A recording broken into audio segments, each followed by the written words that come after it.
വർഷം പ്രതി 10 ലക്ഷം പേർക്ക് തൊഴിൽ കൊടുത്തോ? കൊടുത്തില്ല. നായനാർ പിന്നെ വന്നില്ലേ? വന്ന്. കൊടുത്തോ? ഇല്ല. അച്യുതാനന്ദൻ വന്ന്. ഇതെടുത്തോ? ഇല്ല. കൊടുത്തോ? ഇല്ല. പിണറായി 2 തവണ വന്നു. കൊടുത്തോ? ഇല്ല. പിന്നെ ഇതെന്തിനാ പറഞ്ഞത്? അത് കൊടുക്കാനല്ല, അത് മയ്യത്ത് നിസ്കാരം നടക്കുമ്പോൾ ഉസ്താദ് പറഞ്ഞു ഇന്നാൾ മരണപ്പെട്ടിട്ടുണ്ട്, അതുകൊണ്ട് ഹയാത്ത് കാലത്ത് വല്ല വാക്കോ പ്രവൃത്തിയോ വെറുക്കപ്പെട്ടത് അദ്ദേഹത്തിന്റെ ഭാഗത്ത് ഉണ്ടായിട്ട് അങ്ങ് പൊരുത്തപ്പെട്ടു കൊടുക്കണം. പിന്നെ വല്ലതും അയാൾ മൊയ്തീങ്കാക്ക തരാണ്ടെങ്കിൽ മൂത്ത മകനെ ഹമീദിനെ കണ്ടാൽ മതിയാ. ഹമീദ് അത് ഏറ്റെടുത്തിക്കണ. ഹമീദിനാണെങ്കിൽ ഒരു പണിയില്ല, ഒരു വരുമാനമില്ല. ടീച്ചേഴ്സ് ഹമീദ് അങ്ങാടിക്ക് വന്നപ്പോൾ ആൾക്കാർ വളഞ്ഞ് പാപ്പ തരാനുള്ളത് എന്നോട് ചോദിക്കാനാ ഉസ്താദ് പറഞ്ഞു. ഇജ്ജ് ഏറ്റിക്കണെന്നല്ല പറഞ്ഞു. അവൻ പറഞ്ഞു അതെ ഞാൻ ഏറ്റിക്കണ്, ഞാൻ ഏറ്റ്. ഇനി ഞാൻ മരിക്കുമ്പോ ഉസ്താദ് ഇതുപോലെ പറയും എന്റെ ചെക്കൻ റിയാസിനെ ഏൽപ്പിക്കും, ഓൻ അത് ഏൽക്കും.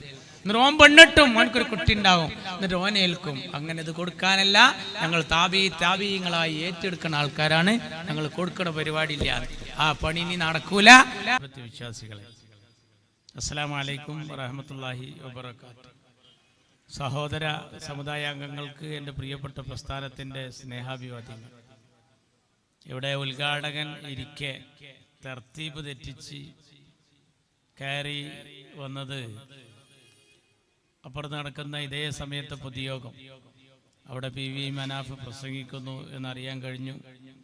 അപ്പം അതിന് കണക്കാക്കി 2 സ്ഥലത്തെയും സമയം ക്രമീകരിക്കുന്നതിന് വേണ്ടിയാണ് ഈ വിനീതനെ ആദ്യം തന്നെ സംസാരിക്കാൻ വേണ്ടി വിളിച്ചത് എന്ന് ഞാൻ മനസ്സിലാക്കുന്നു. ഇതിൻ്റെ സംഘാടകരോടുള്ള കൃതജ്ഞതയും കടപ്പാടും ഞാൻ ആദ്യമായി അറിയിക്കുന്നു. പാണ്ടിക്കാട് പഞ്ചായത്തിലെ മുസ്ലിം യൂത്ത് ലീഗ് ഒരു അജയ്യ ശക്തിയാണ് എന്ന് വിളിച്ചറിയിച്ചുകൊണ്ടുള്ള ഒരു അത്യുജ്വല പ്രകടനം ഇവിടെ കാണാൻ സാധിച്ചതിൽ മുസ്ലിം ലീഗിൻ്റെ ഖാദിം എന്ന നിലയിൽ എനിക്കും അതിയായ സന്തോഷമുണ്ട്. ഈ പഞ്ചായത്തിൽ മുസ്ലിം യൂത്ത് ലീഗ് ഒരു അനിവാര്യതയാണ്, ഒരു നിർണായക ഘടകമാണ് എന്ന് ഇവിടെ ബോധ്യപ്പെടുത്തിയിരിക്കുകയാണ്. നമ്മളിവിടെ മുന്നോട്ട് വെക്കുന്ന ആശയം അനീതിയുടെ കാലത്ത് ഈ യുവാക്കൾ തിരുത്തുമായി രംഗപ്രവേശം നടത്തുന്നു എന്നുള്ളതാണ്. വല്ലാത്തൊരു അനീതിയുടെ കാലത്താണ് നമ്മൾ ജീവിക്കുന്നത്. മനുഷ്യന് നീതി കിട്ടേണ്ടുന്ന ഭാഗങ്ങളൊക്കെ കൊട്ടിയടക്കപ്പെട്ടിരിക്കുകയാണ്. അതൊക്കെ നേർക്കുനേർ ചെന്നുകൊണ്ട് കോടതിയിലാവട്ടെ, അല്ലെങ്കിൽ മറ്റു തലങ്ങളിലാവട്ടെ, സഭകളിലാവട്ടെ, ജനകീയ സഭകളിലാവട്ടെ, അവിടങ്ങളിലൊക്കെ ജയിച്ചു വന്നവരെ ഇന്ത്യൻ ജനാധിപത്യത്തിന് വലിയ നിർവചനം നൽകിയത് മഹാത്മജിയാണ്. എന്താണ് ജനാധിപത്യം? ഗാന്ധിജി അതിന് കൊടുത്ത വിവക്ഷ 100-ൽ 99 ഭൂരിപക്ഷം. പക്ഷേ ആ തോറ്റ ഒരാളുടെ അഭിപ്രായം കൂടി പരിഗണിക്കുമ്പോഴാണ് ജനാധിപത്യത്തിന് കമാലിയത്ത്, സമ്പൂർണത കൈവരുന്നത് എന്നാണ്. എങ്ങനെ? ഇപ്പൊ നമ്മുടെ മഹല്ല് കമ്മിറ്റിയിലായാലും ഏത് കമ്മിറ്റിയിലായാലും 99 ആളൊരു ഭാഗത്തുണ്ടാവും, ഒരാൾ മാത്രം വേറൊരു അഭിപ്രായം പറയുന്നുണ്ടാവും. പക്ഷെ ആ അഭിപ്രായത്തിൽ കഴമ്പുണ്ടെങ്കിൽ അയാളെ കൂടി മാനിച്ച് ആ തീരുമാനത്തെ ഐക്യകണ്ഠേനാക്കുന്നതാണ് ഇന്ത്യൻ ജനാധിപത്യം. ആ ജനാധിപത്യമൊക്കെ ഒന്ന് കാറ്റിൽ പറന്നിരിക്കുകയാണ്. ജയിച്ച MP-മാരെ സസ്പെൻഡ് ചെയ്യുന്നൊരു ഗവൺമെന്റാണ് ഈ രാജ്യത്ത് ഇപ്പോൾ നിലനിൽക്കുന്നത്. ഞാൻ നേരത്തെ പറഞ്ഞ കാര്യം ഓർമ്മയുണ്ടാകും. പരസ്യമായി നമ്മൾ കൊടുക്കേണ്ടുന്ന പരാതികളിലൊക്കെ അനീതികളാണ് നടന്നുകൊണ്ടിരിക്കുന്നത്. രഹസ്യമായി നമുക്ക് ചെയ്യാനുള്ളൊരു കാര്യമായിരുന്നു മക്കളെ ഈ വോട്ട്. ജനാധിപത്യത്തിന്റെ വലിയ അദബാണത്. ആ വോട്ടിംഗ് മെഷീനും ആ CCTV ക്യാമറയും ആ വോട്ടർ പട്ടികയും വല്ലാത്തൊരു അനീതിയിലായ കാലത്താണ് മുസ്ലിം യൂത്ത് ലീഗ് ഈ മുദ്രാവാക്യവുമായി ജനങ്ങളെ സമീപിക്കുന്നത്. നിങ്ങൾ അറിയണം, നമുക്ക് ഇഷ്ടമുള്ള ആളുകളെ അധികാരത്തിലേറ്റാനും ഇഷ്ടമില്ലാത്തവരെ ഇറക്കാനും ഉപയോഗിക്കുന്ന ഒരു ആയുധമാണ് ഈ ബാലറ്റ് വോട്ടിങ്. അത് തന്നെ അവതാളത്തിലായ പിന്നെ നാടിന്റെ സ്ഥിതി എന്താ? ഇപ്പോ അപകടകരമായ വളവ് എന്ന് എഴുതി വെച്ചൊരു ബോർഡ് ഏതോ ഒരു അപകടത്തിൽപ്പെട്ട് വളഞ്ഞിരിക്കുന്നു എന്ന് പറഞ്ഞു കൊണ്ടൊരാള്. നമ്മൾ നാട്ടിൽ വല്ല തീപിടുത്തുണ്ടായാൽ കൊണ്ടുവന്ന് കെടുത്തുന്നത് ഫയർഫോഴ്സ് ആണ്, ഫയർ എഞ്ചിനാ വരിക. ഈ ഫയർ എഞ്ചിൻ തന്നെ തീപിടിച്ചാ പിന്നെ എന്തുകൊണ്ടാ കെടുത്തുക? വോട്ടിംഗ് അവതാളത്തിലാണ്. ഇതുപോലുള്ള ഒരു പെട്ടിക്കട പോലത്തെ കടയിൽ ഒറ്റ നമ്പറിൽ 80 ആളാ വോട്ടർമാർ. അവർ കിടന്നുറങ്ങൂല, കുത്തനെ നിൽക്കുകയാണ്. 80 ആൾക്കതിൽ കഴിഞ്ഞുവിടണ്ടേ. ജമ്മത്തിൽ കല്യാണം കഴിക്കാത്ത ഒരു ചങ്ങായിക്ക് 55 മക്കളാണ്. ഒരാള് നേരം വെളുത്ത് മഗ്‌രിബ് കൊടുക്കോളം നടന്നു വോട്ട് ചെയ്യുക. 14 മണ്ഡലത്തിൽ അയാൾ വോട്ട് ചെയ്തു. കുത്ത് വാപ്പയാണെങ്കിൽ കോമ ഉമ്മയാണ് വോട്ടർ പട്ടികയിൽ. ഇതിന്റെ അപകട സാധ്യത ആഴത്തിൽ മുങ്ങിത്തപ്പി അതിന്റെ കതിരും പതിരും മാലോകരോട് വിളിച്ചു പറയുന്നു. പ്രിയപ്പെട്ട രാഹുൽജി, ഒരു ബൂത്തില് ഒരു UDF-കാരൻ അല്ലെങ്കിൽ ഒരു പൊതുപ്രവർത്തകൻ എടുക്കേണ്ട പണിയാണ് ഇന്ത്യ രാജ്യത്തെ വോട്ടർ പട്ടിക വെച്ച് രാഹുൽ ഗാന്ധി ചെയ്ത പണി. രാഹുൽ ഗാന്ധി ഇതിന്റെ കതിരും പതിരും വേർതിരിച്ച് ഒരു അധ്യാപകൻ ഒരു പ്രൊജക്ടർ വെച്ച് ക്ലാസ് എടുക്കുന്നത് പോലെ ഇതാ കണ്ടോ, ഇത്ര നമ്പർ എന്ന് പറഞ്ഞുകൊണ്ട് അണപ്പായി കുടിക്കടം പകർത്തി രാജ്യത്തെ ജനങ്ങൾക്ക് മുമ്പാകെ സമർപ്പിക്കുകയാണ്. അതിന്റെ കൂടെ നമ്മളെല്ലാരും നിന്ന് കൊടുക്കണം. അവിടെ വേറൊന്നും നോക്കരുത്. മമതാ ബാനർജി കൂടെ ഉണ്ട്, ഷിബു സോറനുണ്ട് കൂടെ, ഷിബു സോറൻ ഉണ്ട്, സ്റ്റാലിൻ ഉണ്ട്, സിദ്ധാരാമയ്യ ഉണ്ട്, ഇന്ത്യ രാജ്യത്തെ പല മുഖ്യമന്ത്രിമാരുണ്ട്. രാഹുൽ ഗാന്ധി 4 ലക്ഷത്തിന് തോൽപ്പിച്ച സാക്ഷാൽ ആനി രാജയും ഈ കൂട്ടത്തിലുണ്ട്. ആനി രാജ രാഹുലിന്റെ ഒപ്പം അങ്ങനെ നമ്മളിപ്പോ നബിദിന ജാഥയിൽ കുട്ടികൾ മുട്ടായിട്ട് കിടക്കണായിരുന്നു. തള്ള ഒരു ഒറയിൽ കണ്ടമാനം ലഡു വെച്ചിട്ടുണ്ട് രാഹുലിന്റെ ഒപ്പം തിന്നിട്ടും കൈ പിടിച്ചിട്ടും അതുപോലെ തന്നെ കവറിലിട്ടിട്ടും പിന്നാലെ അങ്ങനെ നടക്കുകയാണ്. രാഹുൽ ഗാന്ധി 4 ലക്ഷം വോട്ടിന് തോൽപ്പിച്ചിട്ടും CPI ഈ കാര്യത്തിലൊരു ബോധോദയുണ്ട്. അതിന്റെ കൂടെ ഇല്ലാത്ത ഒരു മുഖ്യമന്ത്രിയാണ് നമ്മളെ മൂത്താപ്പ, കേരളത്തിന്റെ മുഖ്യമന്ത്രി. മൂപ്പർക്ക് ഇതിലൊരു താല്പര്യമില്ല. മാർക്സിസ്റ്റ് പാർട്ടി പൊതുവേ ഇല്ല അതിൽ. അതാ ഫേസ്ബുക്ക് പോസ്റ്റ് കണ്ടാൽ മനസ്സിലാവും. രാഹുൽ ഗാന്ധി നടത്തിയ ഈ തേരോട്ടത്തിന്റെ അടിയിൽ എല്ലാവരും ലൈക്കാണ്. CPM-രൊക്കെ നേരെ കീഴ്പോട്ട ലൈക്ക്. അതിൽ ഒരുത്തൻ എഴുതിയുണ്ട്, ഉണ്ടയില്ല വെടി. അവന്റെ കുടിക്കടം പകർത്തി ഞങ്ങള്. ആരാണ് അയാളെന്നറിയോ? ഈ രാഹുൽ ഗാന്ധി വെക്കണ വെടി ഉണ്ടയില്ലാത്ത വെടിയാണ് എന്ന് പറഞ്ഞത് BJP-കാരനല്ല, സഖാവ് VS അച്യുതാനന്ദന്റെ പേഴ്സണൽ സ്റ്റാഫിലെ അംഗമാണ്. അപ്പൊ മാർക്സിസ്റ്റുകാർക്ക് നേരം വെളുത്തിട്ടില്ല, ഇനി വെളുക്കൂല്ല. എനിക്ക് തോന്നുന്നില്ല. പണ്ട് സീതിയാജി കേരളത്തിലെ നിയമസഭയിൽ രാവിലെ ക്യാൻറ്റീനിൽ പോകുമ്പോ ഒരു സഖാവിനെ കണ്ടാൽ, ഒരു MLA സഖാവാണെങ്കിൽ സീതിയാജി പറയും ഗുഡ് നൈറ്റ്, 10 മണിക്കും പറയും ഗുഡ് നൈറ്റ്, ഉച്ചക്കും പറയും ഗുഡ് നൈറ്റ്. ആരോ പറഞ്ഞു മൂപ്പര് വിവരമില്ല, കളിയാക്കി. ആരോ പരാതി പറഞ്ഞത്ര സീതിയാജിയോട്, നിങ്ങളിങ്ങനെ ഗുഡ് നൈറ്റ് എന്നാണ് പട്ടാപ്പകല് പറയുന്നത്. സീതിയാജി പറഞ്ഞു ഞാൻ എല്ലാരോടും അങ്ങനെ പറയണില്ല. മാർക്സിസ്റ്റ് MLA-മാരെ കാണുമ്പോ മാത്രം സീതിയാജി ഗുഡ് നൈറ്റ് എന്നാ പറയാ. പരാതി വല്ലാതെ മൊത്തപ്പോ എന്റെ പൊന്നു സീതിയാജി എന്താ പറഞ്ഞറിയോ? ഒരിക്കലും നേരം വെളുക്കാത്തവരോട് പിന്നെ ഞാൻ എന്തോ അലക്കെ പറയാന്നാ. ഏത് നേരം ഇരുട്ടത്താവര് പിന്നെ ഓലോട് ഗുഡ് നൈറ്റ് അല്ലാതെ വേറെന്താ പറയാ? അത് വല്ലാതെ ഒരു അർത്ഥതലുള്ള ഒരു അഭിസംബോധനായിരുന്നു. ഞാനത് കൗതുകത്തോടു കൂടി കഴിഞ്ഞ ദിവസം അങ്ങനെ ഓർത്തു സീതിയാജിയെ കുറിച്ച് മനസ്സിലാക്കിയപ്പോ. ഏഷണിക്കാരോടും ഭീഷണിക്കാരോടും കെഞ്ചാനും കൊഞ്ചാനും നിൽക്കാതെ ഭീഷണിക്കത്തുകൊണ്ട് വഞ്ചിയുണ്ടാക്കി കളിച്ച എന്റെ പത്തായക്കോടൻ, അള്ളാഹു അദ്ദേഹത്തിന്റെ ദറജ വർദ്ധിപ്പിക്കുമാറാകട്ടെ. ഈ കമ്മ്യൂണിസ്റ്റുകാർക്ക് എന്ന് നേരം വിളിക്കാനാണ്. Voting machine അവതാളത്തിലാണ്. കേരളത്തിലതാ ഈ അപകടം ജാർഖണ്ഡിലും ബീഹാറിലും മാത്രമല്ല, നമ്മളെ തൃശ്ശൂരുണ്ട്. ഈ മലയാളക്കരയിലെ തൃശ്ശൂരിൽ ഈ സുരേഷ് ഗോപി ജയിച്ചത് എങ്ങനെയാണ് എന്ന് പച്ചക്ക് പറയുന്നത് കെ മുരളീധരനോ ചെന്നിത്തലയോ കുഞ്ഞാപ്പയോ അല്ല. ആരാ പറയുന്നത്? സുനിൽ കുമാർ. ആരാ സുനിൽ കുമാർ? ഈ ആനി രാജയുടെ പാർട്ടിയുടെ അരിവാൾ കതിരിൽ മത്സരിച്ച് ഈ സുരേഷ് ഗോപിയോട് തോറ്റ മാർക്സിസ്റ്റ് ഇടതുപക്ഷക്കാരൻ, LDF-കാരൻ. അദ്ദേഹം പറയും ഞാൻ എപ്പോ പറയാൻ തുടങ്ങി. ആനി രാജ വേറൊരു വർത്താനം പറഞ്ഞു. കേരളത്തിലെ പോലീസിൽ RSS-ന്റെ ഗ്യാങ് ഉണ്ട്. നമ്മളെ അൻവർ ഇപ്പൊ അടുത്ത് പറഞ്ഞു. അൻവർ ആദ്യം നിലമ്പൂരിന്നാ പറഞ്ഞു, പിന്നെ അൻവർ നടന്നു പറയാ. കളമശ്ശേരി പറഞ്ഞു, അൻവർ കോഴിക്കോട് പറഞ്ഞു. അൻവർ ഇപ്പൊ മജീദ് ഉരുക്കൾ തൈലം വെക്കാൻ നടക്കണ നടന്നു പറയാണ്. അതിന്റെ റിസൾട്ട് വന്നല്ലോ നിലമ്പൂരില്. RSSന്റെ ഗ്യാങ് ഉണ്ട്. ആരാ? CPI. ഏത് CPI? CPMന്റെ കൂടെ കിടക്കുന്ന CPMന്റെ രാപ്പനി അറിയുന്ന CPI. പൂരം കലക്കി ജയിച്ചു എന്ന് പറയുന്നത് സുനിൽകുമാറാണ്. അറിയോ? സുരേഷ് ഗോപിയുടെ ഡ്രൈവർക്ക് വോട്ട് രണ്ടോടത്ത്. അയാളെ സഹോദരൻ 2 തവണ വോട്ട് ചെയ്യാ. നമ്മൾ ഈ കുറ്റിപ്പുറം ഭാഗത്ത് മത്സരിച്ച ഒരു സ്ഥാനാർത്ഥി ഇടതുമല്ല UDF അല്ല, വേറൊരു സ്ഥാനാർത്ഥി, ആളെ പേര് ഞാൻ പറയുന്നില്ല. അയാൾ അവിടെ പോയി വോട്ട് ചെയ്ത് വന്നിക്കണ്. മലപ്പുറത്തെ വോട്ടർ പട്ടികയുള്ള എങ്ങായി അവിടെ പോയി വോട്ട് ചെയ്ത് വന്നിക്കണ്. ഇതെന്തൊരു കഥ!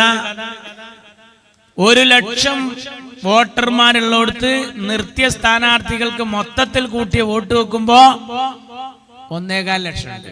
അപ്പൊ 25 ഇവിടുന്ന് കടന്നുമുടി. എല്ലാം പ്രശ്നം. ഇലക്ഷൻ കമ്മീഷന് വല്ലതും പറയാനുണ്ടോ?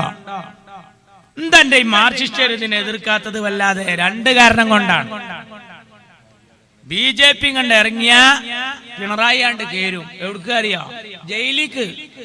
ഡൽഹിക്കല്ല. അയാളിങ്ങനെ പിടിച്ചു നിൽക്കുന്നത് നരേന്ദ്രമോദിയുടെ പിൻബലത്തിലാണ്. മോഡി കനിഞ്ഞില്ലെങ്കിൽ എത്ര മുഖ്യമന്ത്രിമാരെ ചോദ്യം ചെയ്തു? P. ചിദംബരം, അതുപോലെ കെജ്രിവാൾ, എണ്ണണോ ഞാൻ? DK ശിവകുമാർ. എന്നാൽ ഇവിടെ ആരാണ് സ്വർണ്ണക്കടത്ത് എന്ന് എനിക്കറിയാം എന്ന് സുരേഷ് ഗോപിയുടെ കല്യാണത്തിന് തൃശ്ശൂരിൽ വന്ന് പ്രസംഗിച്ചു പോയി നമ്മുടെ പ്രധാനമന്ത്രി. മൂപ്പർക്ക് അറിയാം എവിടെ സ്വർണ്ണക്കടത്ത്. പക്ഷേ പിടിക്കൂല. കാരണം ലൈവാക്കി ഇങ്ങനെ നിർത്തണം. എന്താ BJPക്ക് ഇതിലെ മെച്ചം? 1 ഉറുപ്പിയുടെ ചെലവില്ലാതെ അവരെ മുറാദ് മുഴുവനും ഹാസിലാകുക. കേരളത്തിൽ വിചാരിച്ചതൊക്കെ നടക്കുകയാണ്. ഇന്നലക്കായിട്ട് കേരളത്തിന്റെ വിദ്യാഭ്യാസ മേഖലയിൽ കാണുന്നത് അങ്ങനെ. ഇന്നലെ കാസർകോട്ടെ മക്കള് കളി പെട്ടെന്ന് നിർത്തി. ഞാനിപ്പോ ഇങ്ങോട്ട് വരുമ്പോ ആ കുട്ടികളുടെ ചാനലുകാരോടുള്ള അഭിമുഖം കേട്ടുകൊണ്ട് വരികയാണ്.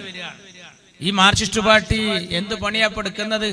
ഇപ്പൊ BJP വിശ്രമത്തിലാണ്. എടുക്കണ BJPയുടെ പണിയൊക്കെ ഇപ്പൊ മാർക്സിസ്റ്റ് പാർട്ടി എടുത്തുകൊണ്ടിരിക്കുകയാണ്. വെള്ളാപ്പള്ളിനല്ലേ അളിയനും വന്ന് ഇറങ്ങണായിരിയല്ലേ ഇറങ്ങണ 2 മുതലും കൂടി. എവിടെല്ലാം അയാള് കൊളാക്കി. ഈഴവരെ തട്ടാക്കി. സുകുമാരൻ നായരിലൂടെ നായർ സമുദായത്തെ തട്ടിലാക്കി. ഇനി നമ്മളെ സമുദായത്തിക്കും ഇങ്ങനെ ചൂണ്ടലിടുകയാണ്. ശ്രദ്ധിച്ചു കൊത്തിയാ മതി. എല്ലായിടത്തും രണ്ടാക്കും. മതരംഗം കലുഷിതമായാൽ മാർക്സിസ്റ്റ് പാർട്ടിക്ക് എന്താ ചെയ്തോ?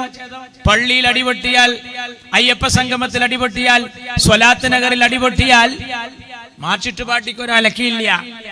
മാർക്സിസ്റ്റ് പാർട്ടിയിൽ പ്രശ്നം ഉണ്ടാണെങ്കിൽ ഷാപ്പിൽ അടിപൊട്ടണം. അവര് എന്തൊക്കെയാ നടത്തിക്കൊണ്ടിരിക്കുന്നത്? പിണറായി എല്ലാം BJP എടുക്കേണ്ട പണിയെടുക്കുകയാണ്. ഇന്നലെ മൈമിങ് കളിക്കുന്ന കാസർകോട്ടെ മക്കളെ കയറിയിട്ട് തടുത്തു. എന്താ? ഓരോ ആശയങ്ങള് അല്ലേ? ഇവിടെ MT അബ്ദുള്ള മുസ്ലിയാരെ കളിയാക്കി മോണോ ആക്ട് അവതരിപ്പിക്കുകയും അതിന് നമ്പർ 1 ആക്കി ഫസ്റ്റ് ഗ്രേഡ് A ഗ്രേഡ് കൊടുത്തുകൊണ്ട് അതിന് സമ്മാനം കൊടുക്കാൻ ആ കുട്ടിയെ സെലക്ട് ചെയ്യുകയും ചെയ്തു. ചോദിക്കാനും പറയാൻ ഇവിടെ ആളുണ്ടായിരുന്നോ? ഒരു പണ്ഡിതനെ കളിയാക്കിയിട്ട് മോണോ ആക്ട് അവതരിപ്പിച്ചു. അത് ഇരുന്ന് കണ്ടു എന്ന് മാത്രല്ല, ആ കുട്ടിക്ക് എന്നെ ഫസ്റ്റും കൊടുത്തു. MT ഉസ്താദിനെ കളിയാക്കി. ഇവിടെ അങ്ങനത്തെ യുവജനോത്സവമൊക്കെ അതൊക്കെ മാനുവലുണ്ടോ? എന്താണ്? ഇതൊക്കെ ഓരോ ആവിഷ്കാരങ്ങളാണ്. ആവിഷ്കാര സ്വാതന്ത്ര്യത്തിന് വേണ്ടി ഒരുപാട് അംഗം വെട്ടിയവരാണല്ലോ ഈ കമ്മ്യൂണിസ്റ്റുകാര്. ഇന്ന് ഫലസ്തീന്റെ മക്കള് കണ്ടങ്ങള് അവിടെ എന്ത് ജാതി മത അറിയണം. അഞ്ചരക്കണ്ടിയിൽ ഹയർ സെക്കൻഡറി സ്കൂളിൽ കണ്ണൂരിൽ കോൽക്കളിപ്പാട്ട് ഫലസ്തീന്റെ പാട്ടായതിന് മാർക്സിസ്റ്റ് പാർട്ടിയുടെ അധ്യാപകന് കയറിയിട്ട് കർട്ടൻ താഴ്ത്തുകയാണ്. നിങ്ങളാണ് ഇപ്പൊ ഫലസ്തീൻ സംഗമം വെക്കാൻ പോകുന്നത്. ഈ മാർക്സിസ്റ്റ് പാർട്ടി എല്ലാം ചെയ്യും. ഓലെന്തെല്ലാം പറയുന്നത്? ഹജ്ജ് ഹൗസ് ഉണ്ടാക്കിയ ഞങ്ങളല്ലേ എന്ന് പറയും. എന്നാ കടവത്തൂരിൽ ആദ്യമായി ആജിയമാരെ പൊളങ്ങിയത് നിങ്ങളാണ്. ഈ 2 പണികൾ ചെയ്യും. ബാബരി മസ്ജിദ് പൊളിച്ച BJPക്കെതിരെ ഉറഞ്ഞു തുള്ളും. എന്നാൽ ബാബരി മസ്ജിദ് പൊളിച്ചു മാറ്റി പ്രശ്നം തീർക്കണമെന്ന് EMS കൊണ്ട് തിരൂരിൽ പ്രസംഗിപ്പിക്കുകയും ചെയ്യും. അതാണ് ആ പാർട്ടി. അതാണ് ആ പാർട്ടി. രണ്ട് തലയും കത്തിച്ചു മിന്നും. അവരെന്തിന്റെ ആളാ? ഹിന്ദുവിന്റെ ആളാ? അല്ല. മുസ്ലിമിന്റെ ആളാ? അല്ല. ക്രിസ്ത്യാനിയുടെ ആളാ? അല്ല. സുന്നിയുടെ ആളാ? അല്ല. മുജാഹിദിന്റെ ആളാ? അല്ല. അവര് പിന്നെ ആരാളാ? പണ്ട് കണ്ണ് കാണാത്ത രണ്ട് ചങ്ങാതിമാര് തോളിൽ ഇങ്ങനെ പിടിച്ച് നടക്കുകയാണ്. ഒരാള് കണ്ണ് കാണൂല, മുന്നിൽ നടക്കുന്ന ആള്, അയാളെ കയ്യിലൊരു വടി, പിന്നിലാള് ഇയാളെ തോളിലും പിടിച്ച് ഇങ്ങനെ പോവുകയാണ്. ഒരു ഹോട്ടലിൽ കയറി രണ്ടാളും ചായ കുടിച്ചു. അപ്പൊ ആ നാട്ടിലെ അറു പിശുക്കനായ ഒരാള് ഇവരെ എടുത്ത് വന്നിട്ട് ചോദിച്ചു, ഇനി എന്തെങ്കിലും വേണോ ചോദിച്ചു. ഒരു പൊറോട്ടയും കൂടി കിട്ടിയാൽ തിരക്കണില്ല. കടക്കാരനോട് തന്നെ കൊടുക്കടോ പറഞ്ഞു. കൊടുത്ത് ഇവര് രണ്ടാളും കൂടി ആ ഒരു പൊറോട്ടയും കൂടി കുഴച്ച് തിന്നാണ്. അതിലടക്ക് ഈ അറുപിഷ്കനായ ചങ്ങായി ഈ രണ്ട് കണ്ണ് കാണാത്തവരോട് പറഞ്ഞു, ഇത് രണ്ടാളും കൂടി എടുത്തോളിന്നാണ്, ഇത് രണ്ടാളും കൂടി എടുത്തോളിന്നാണ്. ഇയാൾ അവിടുന്ന് പോയി. കുറച്ച് കഴിഞ്ഞിട്ട് ഓണർ റെസ്റ്റോറന്റ് നേരം പൈസ ചോദിച്ചു. അപ്പൊ ഈ കണ്ണോട്ടം പറയാണ്, എൻ്റെ അടുത്ത് തന്നാണ്ട് കൊടുത്തുവിടുന്ന്. അപ്പൊ അവർ എൻ്റെ അടുത്ത് തന്നിട്ടില്ല, എൻ്റെ അടുത്തല്ല എന്നത്. അപ്പോ ഇതാ നിങ്ങൾ രണ്ടാളും എടുത്തോളി, ഞാൻ ആരെടുത്തും കൊടുത്തില്ല, കാരണം രണ്ടും കണ്ണ് കാണാത്തല്ലേ. ഞാൻ അത്ഭുതപ്പെടുകയാണ്. മാർക്സിസ്റ്റ് പാർട്ടി വലിയ ഓഫറൊക്കെ പറയും, അതിലിങ്ങനെ ചക്കരവാക്ക് കേട്ടിട്ട് മയങ്ങുകയാണ് നമ്മള്. സൗജന്യമായിട്ട് അത് കൊടുക്കുന്നു ഇത് കൊടുക്കുന്നു അല്ലേ.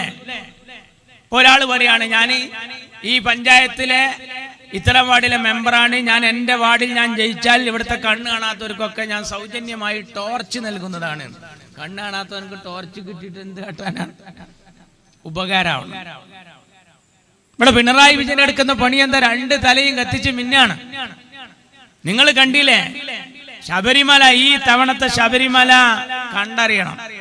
ഇതിനു മുമ്പുണ്ടായല്ലോ. എന്നിട്ട് പിണറായി വിജയൻ അഭിനയിക്ക് എന്തൊക്കെ ഇയാൾ കാട്ടിക്കൂട്ടുന്ന അറിയാം. ഇയാൾ ഇങ്ങനെ ശബരിമലയിൽ പോകുന്ന പാട്ട് ഇയാൾക്കാരെ എഴുതി കൊടുത്തതാ. എന്നിട്ട് ഇയാൾ പാടാണ്, കല്ലും മുള്ളും കാലിക്കുത്ത്. അങ്ങനെ ഉണ്ടൊരു പാട്ട്, കല്ലും മുള്ളും കാലിക്കുത്തോ, അങ്ങനെ ഉണ്ടോ? നമുക്കറിയാത്. പള്ളിക്കെട്ട് ശബരിമലക്ക് കല്ലും മുള്ളും കാലിക്കുമെത്തെ. എന്താണ് സംഭവം? കല്ലും മുള്ളിലൂടെ സ്വാമി ഇങ്ങനെ പോവുക, നോമ്പും നോറ്റിട്ട് പാവം. കല്ലും മുള്ളുണ്ടെങ്കിലും അതൊക്കെ കാലിന് മെത്ത പോലെയാണ്. അതിപ്പോ നമ്മളാരും മലക്കുപോയിട്ടല്ല. ഒന്നുകിൽ ഇതിനൊരു ബന്ധം വേണം, അല്ലെങ്കിൽ ബന്ധമുള്ളവനെ കാണണം, അല്ലെങ്കിൽ കണ്ടവനെ കാണണം. ഒന്നുകിൽ പിണറായി മലക്ക് വേണം, അല്ലെങ്കിൽ പിണറായി എന്ത് വേണം? മലക്ക് പോണവരെ കാണാൻ നിൽക്കണം റോഡിന്റെ സൈഡിൽ. ഇല്ലെങ്കിൽ ഒരു അമ്പലത്തിന്റെ അടുത്തൊന്ന് പെരേറ്റിയാലും മതിയായിരുന്നു. ഇതെന്താ? പള്ളിയല്ല പണിയണം, പള്ളിക്കൂടമായിരം. വെറുതെ പറയാ. മതമല്ല പ്രശ്നം, എരിയുന്ന പൊരിയുന്ന വയറാണ് പ്രശ്നം. വേറൊന്ന്, ഞങ്ങളിലില്ല മുസ്ലിം രക്തം, ഞങ്ങളിലില്ല ഹൈന്ദവ രക്തം, ഞങ്ങളിലില്ല ക്രിസ്ത്യൻ രക്തം, ഞങ്ങളിലുള്ളത് മനുഷ്യരക്തം.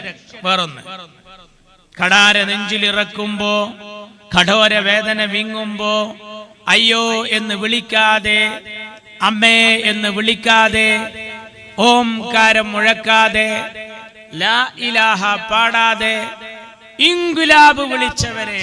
ഭയങ്കര ദർജയുള്ള കലിമത്തല്ലേ ഇൻകുലാബ് വിളിച്ചവരെ.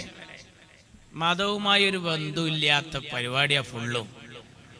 അവരെങ്ങനെ ഇത് പാടിയാ നന്നാവുക? ഇതിനായിട്ടൊരു ബന്ധമാണ്, ഒരു ചെറിയ ബന്ധമാണ്. അഖണ്ഡനാമ യജ്ഞം ഞങ്ങളടുത്ത അമ്പലമുണ്ട്. ഭൂതനാഥ സദാനന്ദ സർവഭൂതദയാപര. എൻ്റെ അമ്മായിയാണ് അങ്ങനെ ചെല്ലുന്നത്. എന്താ അറിയാം, അവിടെ ഇങ്ങനെ കേട്ടിട്ട് കാണാതായിട്ട്. ഹിന്ദുക്കൾക്ക് ബാങ്ക് കാണാതെ അറിയാം നമ്മളെ നാട്ടിൽ. ഇപ്പൊ ഞാൻ എൻ്റെ ഉപ്പ ഖത്തീബായിരുന്നു. ആ പള്ളിയിൽ ഉപ്പ പറഞ്ഞു 2 ദിവസം ഞാൻ ലീവാണെന്ന് പോയി കാണാൻ. ഞാൻ പോയിന്ന് ഇമാമെന്ന്. ഒരു ദിവസം രാവിലെ സുബൈക്ക് താമിയേട്ടന്റെ കടയിലേക്കാണ് ചായ എടുക്കാൻ പോകുക. എപ്പ ജോലി ചെയ്യുന്നോട് ഞാൻ ആ ഹോട്ടലിൽ കയറിയാക്കി താമിയേട്ടൻ എന്നോട് ചോദിക്കല്ല, ആരെയൊന്ന് ബാങ്ക് കൊടുത്തു. ഞാൻ വലിയൊരു നാട്ടിൽ പോയതായിരുന്നു, ഞാനാ കൊടുത്തറിഞ്ഞില്ല. എന്തുകൊണ്ട് നിനക്ക് മനസ്സിലായി? ആരായാലും വിവരം പറഞ്ഞാളെ ഇന്ന് 2 കുറവാന്ന്. അന്ന് അസ്വലാത്തു ഖൈറും മിനന്നൗം മാറുന്ന ദിവസമായിരുന്നു. അറിയോ നിങ്ങൾക്ക്? താമിയേട്ട ഇത് ശ്രദ്ധിക്കണേ. എല്ലാ മതാനുയായികളും ഇത് കേൾക്കുകയാണ്. ഓരോ മതാനുയായികളുടെ പാട്ടും കളിയൊക്കെ എല്ലാവർക്കും അറിയാം. നമ്മളത് കാണുകയാണ്, അറിയാണ്. ഗൾഫിൽ പോയ സഹോദരന്മാർക്ക് ഫാത്തിഹ കാണാതെ അറിയാം. ഒന്നുമില്ല. നമ്മൾ സ്കൂളിൽ ചേർത്ത ജനഗണ കാണാതെ അറിയാം. ഇദ്ദേഹത്തൊരു ബന്ധുല്ല ഇയാൾക്ക്. ഇയാൾ പറയാ കല്ലും മുള്ളും കാല് കുത്ത് പിണറായി വിജയൻ. കാരണം എന്താ? പഠിച്ചതല്ലേ പാടൂ. ഇതിനോട് എന്തെങ്കിലും ഒരു ബന്ധം വേണ്ട. പണ്ട് STD ബൂത്തിലെ ചെക്കനെ നിക്കായിനിരുത്തിയ പോലെയാണ്. STD ബൂത്തിലെ ചെക്കനെ നിക്കായിനിരുത്തി. ഓൻ ഏത് നേരത്തും ഇങ്ങനെ മൊബൈലേറ്റ് കളിയാ. അങ്ങനെ ഓൻ പള്ളിക്കൊക്കെ എന്നാൽ അവിടെ തന്നെ കുത്തുബന്റെ നേരത്തു തന്നെ കളി. ഓന്റെ കല്യാണം ഉറപ്പിച്ച് പെണ്ണ് കാണാൻ പോയപ്പോഴും പെണ്ണിനല്ല നോക്കണ്, പഴയ ഇതിൽക്കാ നോക്കണ്, ഈ മൊബൈലിലെ കളി. ഓനെ നിക്കാഹിനിരുത്തിയിട്ട് ചങ്ങായിമാര് പറഞ്ഞു ഇതേമാതിരി ആവാൻ പറ്റൂല ട്ടാ, സദസ്സ് ശ്രദ്ധിക്കുന്നുണ്ട്. അപ്പോഴും ഓൻ മൊബൈലായിട്ട് കളിക്കുക. അപ്പൊ പെണ്ണിന്റെ വാപ്പാക്ക് ഉസ്താദ് ചൊല്ലിക്കൊടുക്കുന്നുണ്ട് സവ്വജ്തുക വഅൻകഹ്തുക ബിന്തി സമീറ, എന്റെ മകൾ സമീറാനെ നിനക്ക് ഞാൻ കെട്ടിച്ചു എന്ന് പറയുമ്പോഴും ഈ മൊബൈലായിട്ട് തന്നെ ഇരുന്ന് കളിക്കുക പുതിയാപ്പിള. പിന്നെ ഓന്റെ സമയമായപ്പോ ഉസ്താദ് ചൊല്ലിക്കൊടുത്തു ഖബിൽതു. അപ്പൊ ഒന്നും മുണ്ടണില്ല. ഉസ്താദ് ഉറക്കെ പറഞ്ഞു കൊടുത്തു എനിക്ക്. അപ്പൊ സ്നേഹിതന്മാര് ആടെ അനക്കത പറഞ്ഞു ഖബിൽതു. അപ്പൊ ഓൻ പറയാ ഡബിൾ 2. അപ്പൊ എന്താ ഓൻ ഈ ഡബിൾ 2 ഡബിൾ 5 അത് ഇങ്ങനെ ശീലായതാ സാധു. പഠിച്ചതല്ലേ പാടുള്ളൂ. പിണറായി വിജയൻ എന്ത് ശബരിമല. അപ്പൊ അച്യുതാനന്ദ സലാത്ത് നഗറിൽ വന്ന് പ്രസംഗിച്ച എന്താ ഈ സ്വലാത്ത് സാഹിബിനെ സംബന്ധിച്ചിടത്തോളം സലാത്ത് നഗർ എന്ന് കണ്ടപ്പോ അഹമ്മദാജി നഗർ എന്ന് പറഞ്ഞ പോലെ പണ്ട് മരിച്ചൊരു ചങ്ങായിന്റെ പേരാണ് ഈ സലാത്ത് നഗർ എന്ന്. ആ സാധു ഇവർക്ക് എന്ത് സലാത്ത്. ഈ പിണറായി വിജയൻ എന്താ അയ്യപ്പമ്പളക്ക്, കാട്ടുപോത്തിന് എന്ത് ചങ്കരാന്തി, ചാത്തപ്പൻ എന്ത് മാഷറ, അബോക്കറിന് എന്താ അമാവാസി. അങ്ങനെ ഒരു പാർട്ടി ഉണ്ടോ? നിങ്ങൾ ഇതുമായി ഒരു ബന്ധമില്ല. നിങ്ങളുടെ ലൈന് വേറെയാണ്. ഈ നാട്ടിലെ മതാനുയായികൾ തമ്മിലടിച്ചാൽ കമ്മ്യൂണിസ്റ്റ് പാർട്ടിക്ക് കാര്യങ്ങൾ എളുപ്പമാണ്. പോയി ഇപ്പൊ നമ്മൾ കേൾക്കുന്ന വാർത്ത എന്താ? ശബരിമലയിലെ സ്വർണം കാണാനില്ല.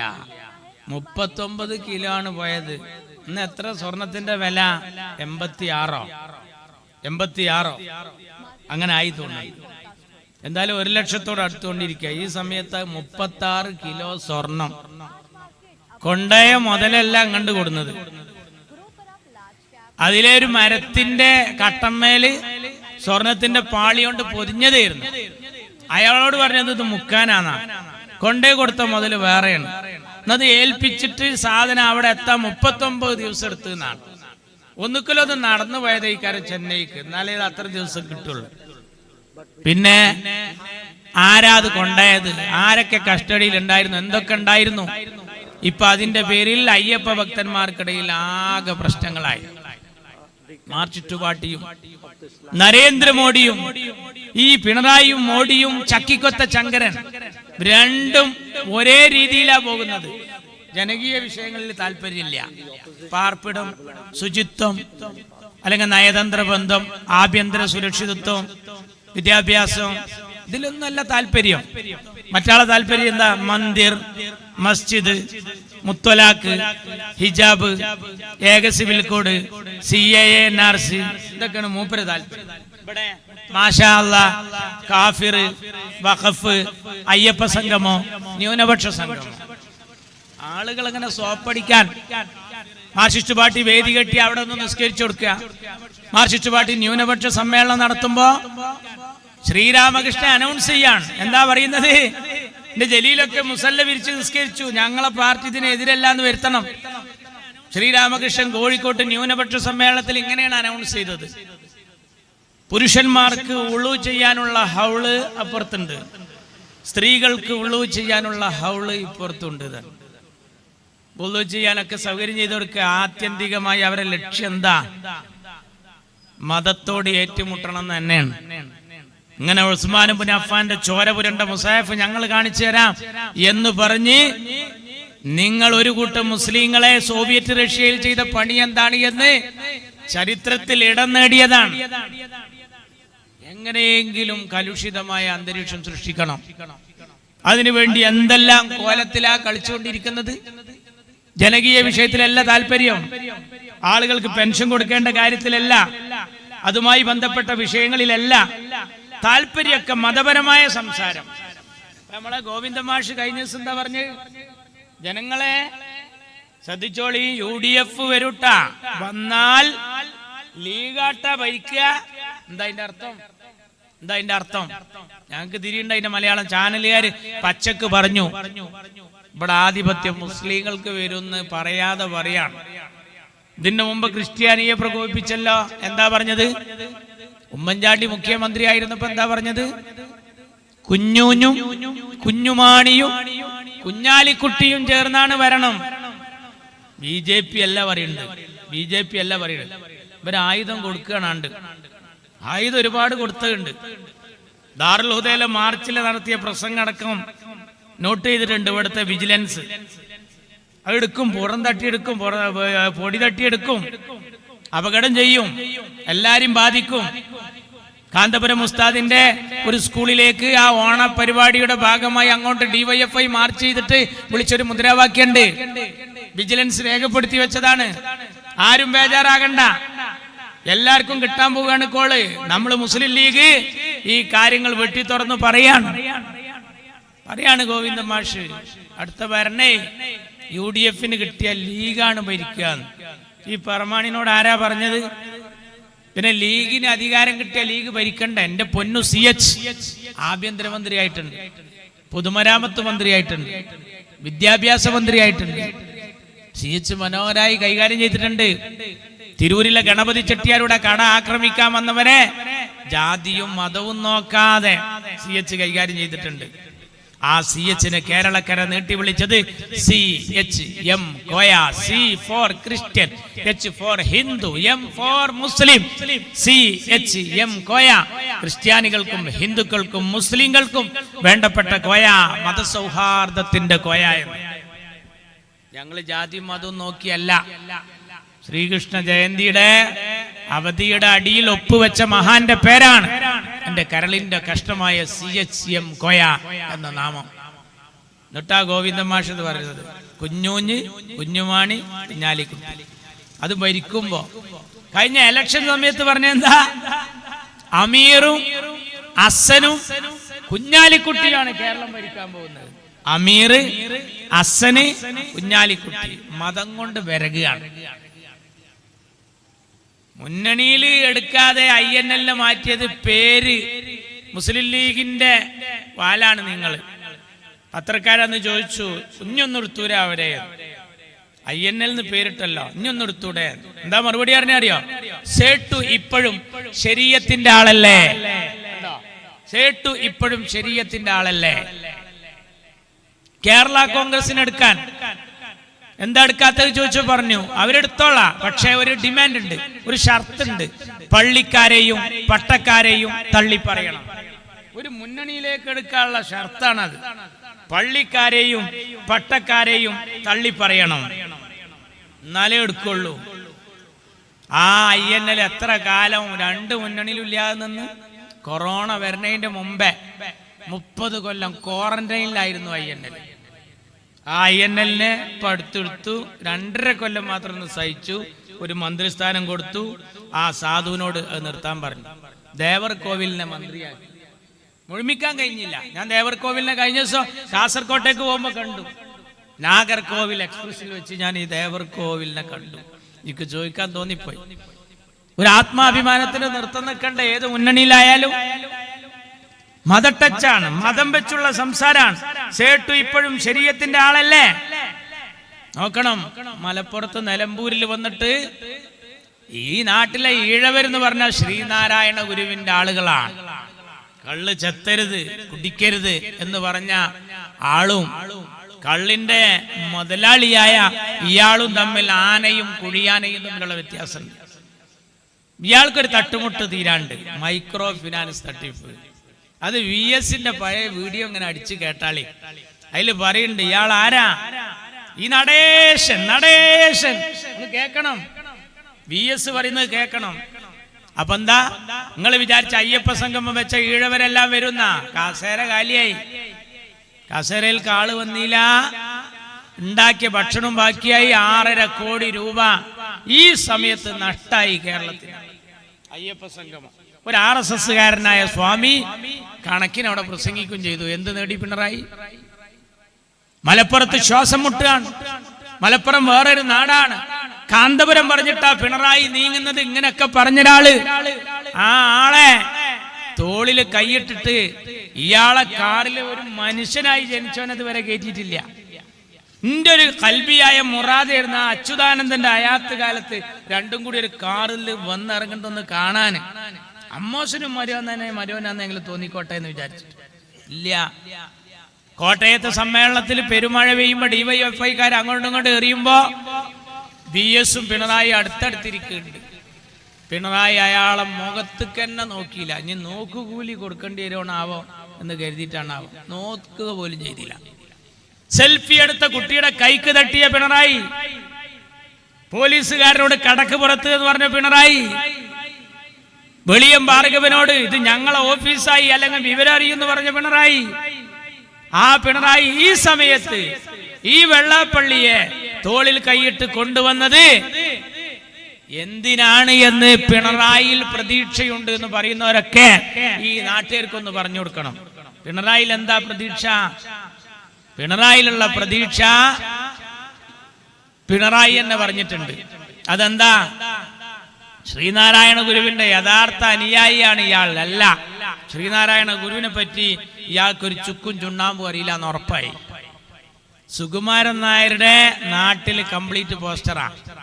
ഇയാൾ മാർക്സിസ്റ്റ് പാർട്ടിയെ പിന്തുണക്കാൻ കാരണം മോളെ വിഷയമുണ്ട്, മരുവന്റെ വിഷയമുണ്ട്, ഇയാളെ വിഷയമുണ്ട്. അപ്പൊ നായന്മാർ തീരുമാനിച്ചു, ഇല്ല, ഇങ്ങനെ പറയുന്ന ഒരാൾക്ക് പിന്തുണ നൽകാൻ ഞങ്ങളില്ല, പെരുന്നയിലൊന്ന് പോയി നോക്കണം. ഞാൻ കഴിഞ്ഞ ദിവസം തെക്കൻ ഭാഗത്തൊരു പൊതുയോഗത്തിന് ചെന്നപ്പോ പെരുന്നയിൽ ഇയാൾക്കെതിരെ നായർ സർവീസ് സൊസൈറ്റിയുടെ മക്കൾ നിരത്തി പോസ്റ്ററാണ്. ഇയാളെ വിശ്വസിക്കാൻ കൊള്ളൂല, വിശ്വസിക്കാൻ കൊള്ളൂല. ഇങ്ങനെ എല്ലാ സമുദായത്തിലും കയറി കളിക്കുക. എന്നൊരു ന്യൂനപക്ഷ സംഗമങ്ങൾ വെക്കാൻ വരട്ടെ. ന്യൂനപക്ഷത്തിനൊരു വകുപ്പുണ്ട് കേരളത്തിൽ. അബ്ദുറഹ്മാൻ മന്ത്രിയാണ് അത് കൈകാര്യം ചെയ്യുന്നത്. എന്താണെന്നറിയോ നിങ്ങൾക്ക്? കേന്ദ്രം കൊടുത്ത 24 കോടി ഇപ്പൊ നഷ്ടപ്പെടുത്തി. ഭർത്താക്കന്മാര് മരിച്ച പെണ്ണുങ്ങൾക്ക് വീടുണ്ടാക്കാൻ മഞ്ഞളാംകുഴി അത് 100% ചെലവാക്കി. ആ ഫണ്ടിലുണ്ടായിരുന്നു കിണർ കുഴിക്കാൻ, അത് 62% ലാപ്സാക്കി. അറിയണം, ഒരുപാട് ആനുകൂല്യം കല്യാണത്തിന് മക്കളെ കെട്ടിക്കുമ്പോൾ കൊടുക്കാണ്ടായിരുന്നു. നാട്ടുകാരാണെങ്കിലോ കല്യാണത്തിന് കുട്ടികൾക്ക് സ്വർണത്തിന് വില കൂടിപ്പത് കാത്തു നിൽക്കുകയാണ്. ഒരു അപേക്ഷ കൊടുത്താൽ 10-30,000 റുപ്യ കിട്ടുന്നൊരു കേസ് എന്താ ചെയ്തതെന്നറിയോ? അവതാളത്തിലായി. ആരായിന്റെ വകുപ്പ്? അബ്ദുറഹ്മാന്. ആരാ അബ്ദുറഹ്മാന്റെ ഒപ്പം? KT ജലീൽ. KT ജലീൽ ആരാ? മലബാറിന്റെ സുൽത്താൻ. രണ്ടാളും കൂടി എന്താ കാട്ടിയത്? ഇതൊക്കെ നഷ്ടപ്പെടുത്തി. ഡബിൾ തുണി ഏറ്റി അടക്കുകയാണ്. ഇതൊക്കെ നഷ്ടപ്പെടുത്തി. അബ്ദുറഹ്മാൻ രണ്ടത്താണിയെ തോൽപ്പിച്ചാണ്. താനൂരിൽ കുറെ ആളുകള് ലീഗ് ഒന്ന് പഠിക്കട്ടെ എന്ന് കരുതി. പഠിക്കുന്നത് ഞങ്ങളല്ല, ന്യൂനപക്ഷ സമുദായത്തിന്റെ മൈനോറിറ്റി ഫണ്ട് നഷ്ടപ്പെടുത്തുക മാത്രമല്ല കേന്ദ്രം നോട്ടീസ് അയച്ചിരിക്കുകയാണ്. ഇനി അടുത്ത തവണയും തരണമെങ്കിൽ ഇതിനൊരു ഉത്തരം കൊടുക്കണമെന്ന്. വക മാറ്റി ചെലവഴിച്ചത് വേറുണ്ട്, ഞാൻ പറയുന്നില്ല. അപ്പൊ അബ്ദുറഹ്മാനെ ന്യൂനപക്ഷത്തിനെ കാക്കാനാക്കിയതാ. അബ്ദുറഹ്മാനെ ന്യൂനപക്ഷ ക്ഷേമം ഏൽപ്പിച്ചത് പണ്ട് തമിഴനെ ഗോൾ കീപ്പറാക്കിയ അനുഭവത്തിലാ. പണ്ട് തമിഴനെ ഗോൾ കീപ്പറാക്കി. അതെങ്ങനെ? ഫുട്ബോൾ കളി നടക്കുമ്പോഴാണ് ഗോൾ കീപ്പർ തലകറങ്ങി വീണത്. ടീം മാനേജർ പറഞ്ഞു ഒരു 2 മിനിറ്റ് നിർത്തിയേക്കണം, ഒരു ഗോളിനെ നിർത്തട്ടെ. ഗാലറിയിൽ വന്നിട്ട് ചോദിച്ചു, നിങ്ങൾ ആരെങ്കിലും ഒന്ന് ഗോൾ കീപ്പർ ആകുമോ? ഇരിക്കണവര് പറഞ്ഞു, ഞങ്ങൾ കളിക്കാൻ വന്നതാണ്, അല്ല കാണാൻ വന്നതാണ്. കാണാൻ വന്നതാ, കളിക്കാൻ വന്നതല്ല. കമ്മിറ്റിയോട് പറഞ്ഞു, ഞാൻ ഇപ്പൊ വരെ ഒരു ഗോൾ കീപ്പറായിട്ട്. ഇയാളൊരു സൈക്കിൾ എടുത്തിട്ട് ഗോൾ കീപ്പറെ തെരഞ്ഞ് അങ്ങാടിക്ക് കറങ്ങി. അപ്പോഴാണ് മാർക്കറ്റിൽ അശോക് ലൈലൻഡ് ലോറിയിൽ നിന്ന് ചേന എടുത്തിട്ട് മറ്റേ ലോറിയിലെ ചേന അങ്ങോട്ട് അയാൾക്ക് ഇട്ട് കൊടുക്കുന്ന ഒരണ്ണനെ ശ്രദ്ധയപ്പെട്ടത്. ഇങ്ങനെ ഇട്ട് കൊടുക്കണ്, അയാൾ ചാടി ഇങ്ങനെ പിടിക്കുന്നു. അത് കണ്ട മോനോട് ചോദിച്ചു, എനിക്ക് ഗോൾ കീപ്പർ ആവാൻ പറ്റുമോ ചോദിച്ചു. ഇതുണ്ട്, ഇറക്കി കഴിയട്ടെ. ഇറക്കി കഴിഞ്ഞ് ഓനെ ഈ സൈക്കിളിന്റെ പിന്നിലിരുത്തി കൊടുന്ന് ഗോൾ കീപ്പർ ആക്കി. ആ ലോറിയിൽ നിന്ന് ഇട്ട് കൊടുക്കണ പോലെ ആദ്യം വരുന്ന അടി ചാടിയിട്ട് പിടിച്ച്, എന്നിട്ട് ഈ ലോറി കിടന്ന അരി പോസ്റ്റിൽ കൊണ്ടിട്ട് അതോടുകൂടി കളിയും പാത്തിലായി. അബ്ദുറഹ്മാനെ മന്ത്രിയാക്കിയത് അണ്ണനെ ഗോൾ കീപ്പറാക്കിയ അനുഭവത്തിലാണ്. മാർക്സിസ്റ്റ് പാർട്ടി ഈ നാട്ടിൽ എന്തൊക്കെ പണിയാ എടുക്കുന്നത്? നിങ്ങൾക്ക് ഇഷ്ടപ്പെടാത്ത ഒരാളെ കൊല്ല, ആ കൊല്ലാൻ പോകുമ്പോ ഒരു കാറേറ്റ് പോവുക, 10 റുപ്യക്ക് മാഷാ അല്ലാ എന്നുള്ള സ്റ്റിക്കർ വാങ്ങുക. എന്നിട്ട് നിങ്ങൾ പറയാ മുസ്ലിം തീവ്രവാദികളാണ് ഇതിന്റെ പിന്നിൽ. കണ്ടാ, നിങ്ങൾക്ക് കേൾക്കണം. അതിന്റെ പിറ്റേ ദിവസത്തെ ദേശാഭിമാനിയില് എഴുതിക്കാണ്, വള്ളിക്കാട് ജുമാ മസ്ജിദിലെ ലൈറ്റ് പുലരുവോളം കത്തിയിരുന്നു. ഏതാ വള്ളിക്കാട് ജുമാ മസ്ജിദ്? TP ചന്ദ്രശേഖരന്റെ മഹല്ല് പള്ളി. TP ചന്ദ്രശേഖരന്റെ മഹല്ല് പള്ളിയാണ്. അവിടുത്തെ ലൈറ്റ് നേരം പുലരുവോളം കത്തിയിരുന്നു. കണ്ടോ? പക്ഷേ പടച്ചോൻ കത്തു. ഞാൻ പ്രസംഗിച്ചത് തില്ലങ്കേരിയില്ല, അൻസാരി തില്ലങ്കേരിയുടെ നാട്ടിൽ. ഞങ്ങൾ ഭക്ഷണം കഴിക്കുമ്പോൾ പറഞ്ഞ് അവിടെയാണ് മുടക്കോയി മല. ഏതാ മുടക്കോയി മല? ഈ അണ്ണൻ സുജിത്ത്, കിർമാണി മനോജ്, അതുപോലെ മറ്റേ ചങ്ങായില്ലേ കൊടീസുനി, ഇവര് 3 നാളും മുടട്ടിരുന്ന മലയാണ് മുടക്കോയി മല. ഇവരെ 3 നാളെ പിടിച്ചത്. ഫസലിനെ കൊന്നു. ഫസൽ ചെയ്ത ഏറ്റെന്താ? SDPI-കാരനാ, പഴയ കമ്മ്യൂണിസ്റ്റ് കുടുംബാണ് ആ കുട്ടി. ദേശാഭിമാനി പത്രം എല്ലാ വീട്ടിലൊട്ടിയുന്ന ആളാണ് ആ കുട്ടി. ഇതുപോലത്തെ ഒരു കാളച്ചാലിൽ സുബൈക്കണ്ട് ഇങ്ങനെ കിടക്കണം. എന്താ കാര്യം? ദേശാഭിമാനിക്ക് പകരം തേജസ് വന്നതിന്, ചന്ദ്രികക്ക് പകരം എത്ര പത്രം ഉണ്ട് നമ്മക്ക് പകരം വരണേ? നമ്മളെന്തെങ്കിലും ഈ ഉണ്ട്. അപ്പൊ ഞാനൊക്കെ 2 പേപ്പറും വരുത്തുണ്ട്, വായിക്കാൻ നേരം ഉണ്ടായിട്ടില്ല. അല്ല, ഗതിയില്ലാത്തവൻ 2 പെണ്ണ് കിട്ടിയാൽ 2നെയും ഒരുപോലെ നോക്കും വേണം. അങ്ങനെയൊക്കെ വരുത്തണവരാ ഞങ്ങള്. നിങ്ങളറിയോ, ദേശാഭിമാനി കുറഞ്ഞപ്പോ കണക്കെടുത്തപ്പോ അവിടെ തേജസ് കുമിഞ്ഞു കൂടിയിട്ടുണ്ട്. കാരണക്കാരൻ ഫസലിനെ വകവരുത്തണമെന്ന് പാർട്ടി തീരുമാനിച്ചു. ഇതുപോലത്തെ കാളച്ചാലിൽ സുബൈക്ക് ആളുകൾ വരുമ്പോണ്ട് പത്രക്കെട്ട് ചളിയിൽ കിടക്കുന്നു, ഈ കുട്ടി ഇങ്ങനെ കിടക്കുന്നു. തൃശ്ശൂര്, കണ്ണൂര്, തലശ്ശേരി ഭാഗത്ത് ഒരാൾ വീണ് എടുക്കണുണ്ടായ എടുത്താ പണിയാണ്. കാരണം കൊലപാതകമാണ്, തൊട്ടവും കൊടുക്കും. പുതിയൊക്കെ കഴിഞ്ഞ് വരുമ്പോ പോലീസുകാർ തടുക്കാത്തൊരു ഏരിയല്ലേ, നമ്മളെ ഈ ഭാഗത്തെ പോലെ ഒന്നല്ല. ഞാൻ 3 ദിവസം അവിടെ ആയിരുന്നു, അനുഭവിച്ചതാ പറയുന്നത്. വരുന്ന കവലയിലൊക്കെ പോലീസ് വണ്ടി നിർത്തിക്കും, ചവിട്ടി ഡിക്ക് ഇതൊക്കെ തുറന്ന് അതിന്റെ അടിയിൽ വല്ല വാള കത്തിയുണ്ടോന്ന് നോക്കുകയാണ്. അപ്പൊ ഞാൻ ചിലപ്പോൾ ഇങ്ങനെ കാണിച്ചു കൊടുക്കും. അയ്മണ്ടാവിന്റെ ഷിയാബ് തങ്ങളെ ചിത്രം. അത് കണ്ടാ പോലീസുകാരെ പറഞ്ഞു പോയിക്കോ. എന്താ പറയാ, അത് ബത്താക്കാണ്, കേരളത്തിൽ നടക്കാനുള്ള ബത്താക്കാണ് ഷിയാബ് തങ്ങളെ ചിത്രം.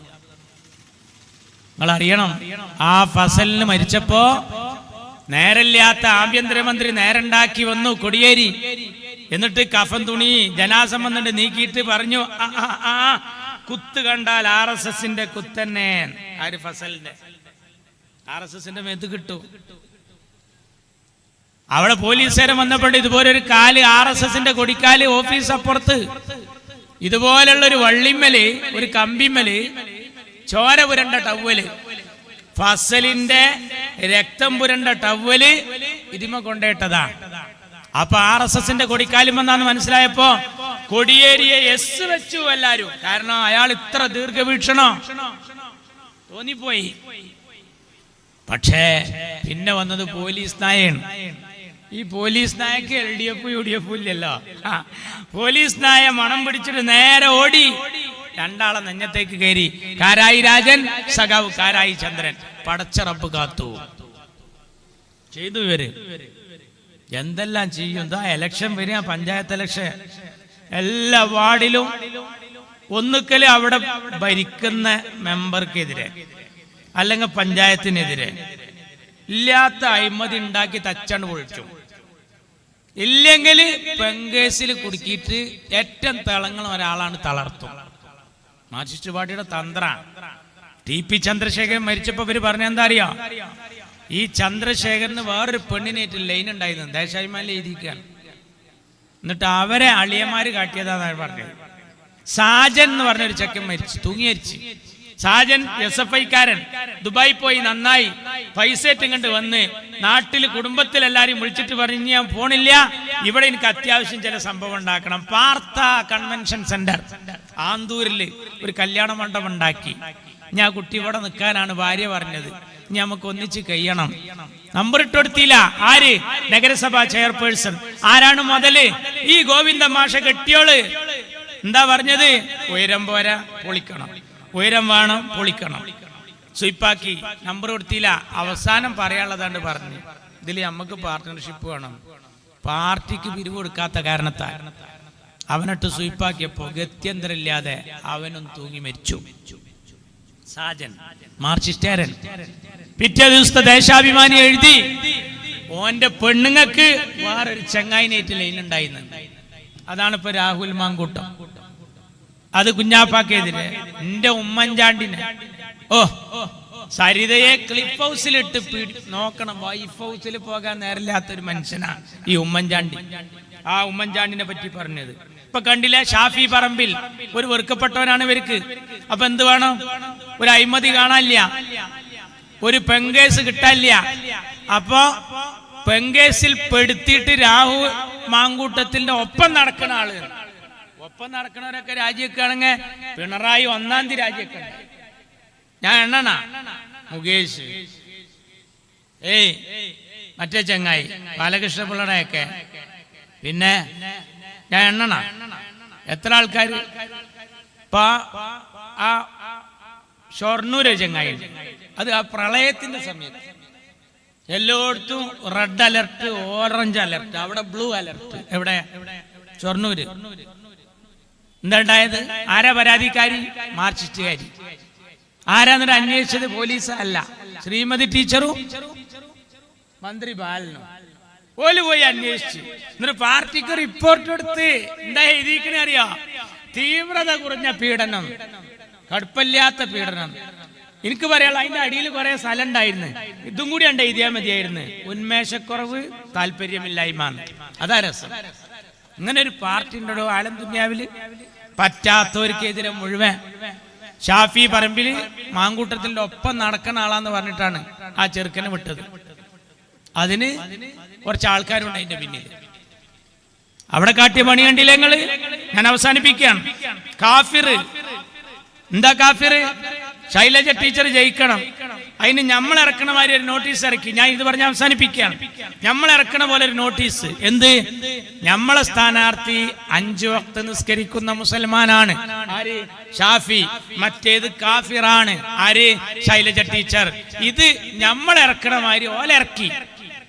എന്താ അറിയാ? ആൾക്കാരത് വായിക്കുമ്പോ പറയാ, അല്ലാ ടീച്ചറെ കാഫിർ എന്ന് വിളിച്ചോ, എന്നാ നമ്മള് ഈ UDF വോട്ട് ചെയ്യൂലെന്ന് UDF പേര് തീരുമാനിക്കുന്ന. പക്ഷെ സംഗതി ആരെ തിരിച്ചായി, നേരെ തിരിച്ചായി. അതെന്താ? ഇത് ഇറക്കിയത് ആരാന്നുള്ള ചർച്ച നടന്നപ്പോ പാറക്കൽ അബ്ദുള്ളാന്റെ പരാതി കൊടുത്തു. അതില് ഉപകാരം ഇവരെന്താ പറഞ്ഞത്? യൂത്ത് ലീഗുകാരൻ കുട്ടിയാറിന് ഓൻ പോയി പരാതി കൊടുത്ത്, ഞാൻ അത് വിട്ടെന്ന് തെളിയിച്ചാ ഞാൻ നിങ്ങൾ പറഞ്ഞ പണിയേക്കാർ. അവിടുത്തെ മണ്ഡല യൂത്ത് ലീഗ് ഈ മക്കളെ പോലെ യോഗം ചേർന്നിട്ട് പറഞ്ഞു, ഇത് യൂത്ത് ലീഗിന്റെ ഇവനാന്ന് പറഞ്ഞ 10 ലക്ഷം ഉറുപ്പ്യ ഞങ്ങൾക്ക് ഫ്രീ തരാറുണ്ട്. 2 മെച്ചങ്ങൾക്ക്. ഒരു യൂത്ത് ലീഗുകാരനെ കുടുക്കിയ സുഖം കിട്ടും, 10 ലക്ഷം പഹരങ്ങൾക്ക് വെറുതെയും കിട്ടുകയാണ്. എന്നിട്ടും നിങ്ങൾ അതിന്റെ പിന്നാലെ പോയില്ല. എന്താ കാരണം അറിയോ? അത് നിങ്ങൾ ഉണ്ടാക്കിയതാ, അത് നിങ്ങൾ ഉണ്ടാക്കിയതാ. അത് ഞാൻ ഇപ്പൊ പറയണില്ല, അതിന്റെ ആളെ ഞാൻ പറയണില്ല. വാണങ്ങ തൊട്ടെന്നെ കാണിച്ചുതരാം. ആ കോലത്തിലാ കാഫിർ. കാരണം എന്താ പറയാ, ഇതിന് ഈ സ്ക്രീൻഷോട്ട് വിട്ടോനെ പിടിക്കാൻ എളുപ്പാ. നമ്മളെ പൈതം മക്കൾക്ക് അറിയാം. ഇത് ഈ പോലീസുകാർക്കും പിടിക്കാൻ എളുപ്പമാണ്. ഇപ്പൊ ഇങ്ങനെ കേൾക്കണ, ഇപ്പൊ ഈ കാറ്റുമായി ഉണ്ടായപ്പോ ഞങ്ങളെ ഭാഗത്ത് തിരുനാവായ ആ ഭാഗത്ത് ഒരു ചെറുപ്പക്കാരൻ കുട്ടി, ഒരു +2 പഠിക്കുന്ന കുട്ടിയാണ്. ഓൻ എന്ത് ചെയ്തറിയാം? സ്കൂളിൽ പോകാൻ മടിയാണ് അവനക്ക്. അപ്പൊ ഓൻ എന്ത് ചെയ്തെന്നറിയാം? ഒരു സ്ക്രീൻഷോട്ട് ഉണ്ടാക്കി. എന്താ സ്ക്രീൻഷോട്ട് അറിയോ? കടുത്ത കാലവർഷക്കെടുതി കാരണം മലപ്പുറം ജില്ലയിലെ പ്രൊഫഷണൽ കോളേജുകൾ ഉൾപ്പെടെ എല്ലാ വിദ്യാഭ്യാസ സ്ഥാപനങ്ങൾക്കും ഇന്ന് അവധിയായിരിക്കുന്നതാണ് എന്ന്. ഓ റീസൺ കലക്ടറായി അവധിയാണ് പ്രഖ്യാപിച്ചു. ഞാൻ പോളിടെക്നിക്കിലാണ്. എന്റെ സുബൈർ സർ ഇവിടെ ഉണ്ട്, നാട്ടുകാരൻ. ഞങ്ങൾ ഒന്നിച്ചാ ജോലി ചെയ്തില്ല. അവിടെ ആൾക്കാർ വന്നില്ല, ജോലിക്ക് വന്നില്ല. എന്താ കാരണം? ജില്ലാ കലക്ടർ അവധി പ്രഖ്യാപിച്ച് പ്രൊഫഷണൽ കോളേജിൽ പോളിയും പെടും, വന്നില്ല. ബോയ്സ് ഹൈസ്കൂളിലും ഇല്ല കുട്ടികൾ, മാഷ്മാരും ഇല്ല. എന്താ വരാത്ത ചോദിച്ചവന് കലക്ടർ അവധിയാണ്. എല്ലാവരും കൂടിയാണ് തീരുമാനിച്ച് പോണില്ല. അവസാനം DD വിളിക്കൽ തുടങ്ങി, ടെക്നിക്കൽ ഓഫീസർ വിളിക്കൽ തുടങ്ങി. അപ്പോഴാണ് അറിഞ്ഞത് കലക്ടർക്കൊന്ന് വിളിച്ചു നോക്കുക. കലക്ടർ പറയാണ്, പടച്ചോനെ സത്യം ഞാൻ അറിഞ്ഞിട്ടില്ല. അപ്പൊ ആരാ? ഒരു ലീവ് കിട്ടാൻ വേണ്ടിട്ട് ഒരു ചെറുക്കൻ ചെയ്തതാ, ഒരു ചെക്കൻ ചെയ്തതാ. അങ്ങനെയാണ് കുട്ടികൾക്ക് ഒരു ലീവ് കിട്ടാൻ കാത്തിക്ക. എന്റെ ചെക്കനൊക്കെ രാവിലെ പേസ്റ്റും ബ്രഷും എടുത്ത് വന്നിട്ട് എന്നോട് ചോദിക്കുകയാണ്, നമ്മളെ കലക്ടർ എന്തെങ്കിലും പറഞ്ഞിക്കണോ? ഇല്ല. കോട്ടയം കലക്ടർ അവധി പ്രഖ്യാപിച്ചിട്ടുണ്ടല്ലോ, ഉണ്ട്.